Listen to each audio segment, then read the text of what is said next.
Bueno, amigos, ya estamos aquí otra vez y seguimos con Francisco porque nada más acabar la entrevista ya estaban llamando aquí al canal preguntando cuál era su número de teléfono otra vez y vamos a alargar este segmento un poco para dar más detalle, ¿no? Sí, Francisco de la organización Vita que nos trae hoy 5 deseos, es algo interesantísimo. Yo me voy a quedar con uno, voy a llenar mi documento y Virginia también. Sí. 561-686-5151, si usted quiere pues comunicarse con Francisco y obtener una de su número de teléfono está ahí en pantalla. Ah, también. Sí, 561-364-1479. Ok, Francisco, ya nos habías contado un poco de lo que venía siendo el documento de los 5 deseos, pero una persona que escribe este documento, este documento es válido aquí en Estados Unidos, yo lo lleno aquí en Estados Unidos, lo introduzco en Estados Unidos, pero salgo de viaje y tengo un accidente en otro país, ok, caigo, por ejemplo, en coma. ¿Ok? ¿Este documento se activa también en otros países o es solo dentro de Estados Unidos? Es solo dentro de Estados Unidos, pero de todas formas quedaría como referencia en cualquier otro país de donde está la persona que ya llenó este documento y que alguien sabe de sus deseos. Exacto. Pero para activarlo y hacerlo válido no es posible. Esto solamente es válido en los 40 y tantos estados que menciona aquí este documento. Sí.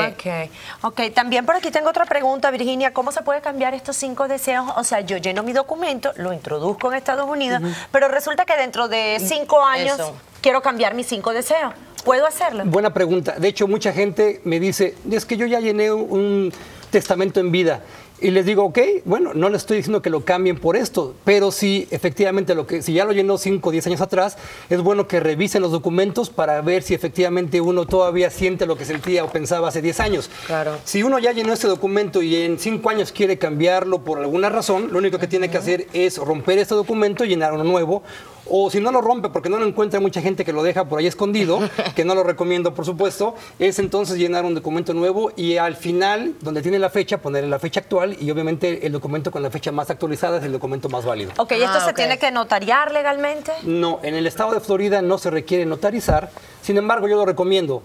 Pero no, en este estado no es recomendable o no se necesita notarizar este documento.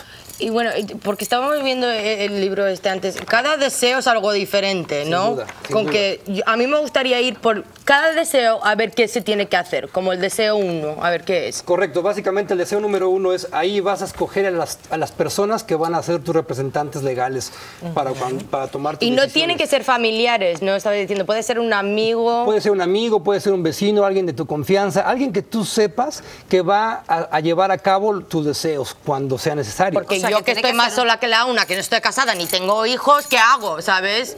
Efectivamente, sí. Carolina puede ser a lo mejor tu representante legal. No, si me tienes la suficiente confianza, o te desconecto. O te quiso la manguerita.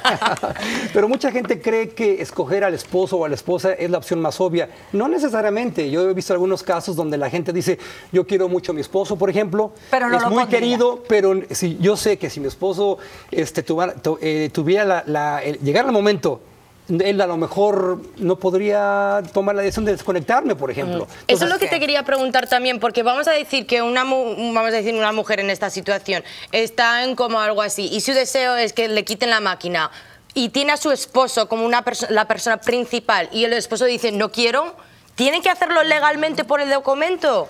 Si el esposo, como opción número 1, dice no quiero, yo no quiero participar, yo no quiero tomar la decisión, entonces por eso es que has elegido a 3 personas, porque existen la opción número 2 y la opción número 3. Entonces, si la persona número 1 haya sido tu esposo, quien el vecino o Carolina no quiere tomar parte de esto, entonces se van con la opción número 2.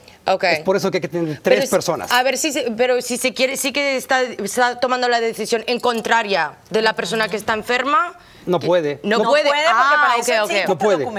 Claro. No, que digo que por si acaso, ¿sabes? Igual la gente, ¿sabes? Dice, yo voy a poner tal persona, pero luego si se cambia de idea, ¿qué hago? Claro. Ahora, lo importante, lo que yo siempre recomiendo a toda la gente que llene este documento es que, por supuesto, lo conversen con las personas que van a elegir, que tengan una conversión familiar, que hablen al respecto. Yo sé que los hispanos no somos mucho de hablar de este tipo de cosas, pero es primordial y es vital que la gente se reúna, hable de sus deseos y les diga, fulano de tal, a mi hijo, al esposo, ya te puse yo como representante legal, o como opción número 1, 2 o 3.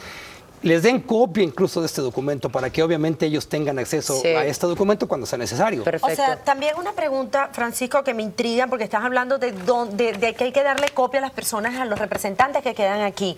Yo lleno esto y ¿qué hago? O sea, lo dejo en mi casa, lo tengo que entregar a la organización Vita, o sea, ¿cómo es esto? Tú llenas este documento y lo recomendable es que les hagas copias, por supuesto, una copia a los 3 representantes legales que has escogido aquí, uno a tu doctor de cabecera, a tu doctor primario, otro incluso puedes dar copia a la clínica o al hospital donde tú vas regularmente, y bueno, por supuesto que tú te quedes con la original. Que te quedes con la original no quiere decir que la pongas en la caja de seguridad del banco, porque en el caso de emergencia... Claro, tiene que estar de fácil acceso. Exactamente, ¿quién va a accesar esto? Entonces sí, es importante hacer copias y dárselo a las personas legales que ya has puesto aquí y a tu doctor. Pero bueno, quiero seguir con los deseos porque nos queda poco tiempo. El tipo de tratamiento médico que deseo o no deseo recibir. ¿Y eso qué quiere decir? Que un tratamiento médico como lo que estábamos diciendo de las máquinas. Eso. Ah, ok. Esta es la parte donde tú estás clarificando que si tú deseas, porque ese es tu deseo, aquí no hay respuesta correcta o incorrecta, es lo que tú quieras, pero si tú deseas que se te desconecte si ya ha empezado el tratamiento artificial, bueno, que se te desconecte. Tú no quieres que te pongan tubos que te mantengan en forma vegetal por mucho tiempo, si es que el doctor determina que ya no tienes remedio, por supuesto, claro. Que no te den, como aquí lo dice, reanimación cardiopulmonar, o alguna cirugía o trasplante, si es que ya no lo requieres, por supuesto. Claro, este es el tratamiento médico que no quieres o quieres recibir. Ese es el deseo número 2. Ok, el deseo número 3, se los cuento un poco, que no necesita tanta explicación, Francisco, que es el grado de comodidad que deseo tener en el momento de tener la enfermedad o tener la indisposición. También el deseo 4 es el trato que deseo recibir de la gente. Fíjate que esto está bastante completo, lo que es la parte espiritual del paciente. Y el deseo número 5, lo que deseo que mis seres queridos sepan en cuanto a amor, en cuanto o también la parte financiera, ya dijiste que no estaba involucrada. No está involucrada en esa parte, sí. Pero en este deseo número 5, aquí, si te das cuenta, en la parte casi final, dice, después de mi fallecimiento deseo que mi cuerpo, y aquí que te pongas una opción, importante. me entierren o me cremen. Eso es muy importante también. ¿Cuánta gente quiere que la cremen o quiere que la entierren? Claro que sí. Pero bueno, muchas gracias, Francisco, por estar aquí con nosotros. Esperando que la información sea súper completa para todos ustedes, porque han llamado muchísimo, y es de mucho interés para la comunidad este tema. 561-686-5151 si quieres volver a llamar y saber de esto. Gracias y te esperamos el próximo miércoles. Gracias. Nos vamos a una pequeña pausa, no se muevan. Ya venimos.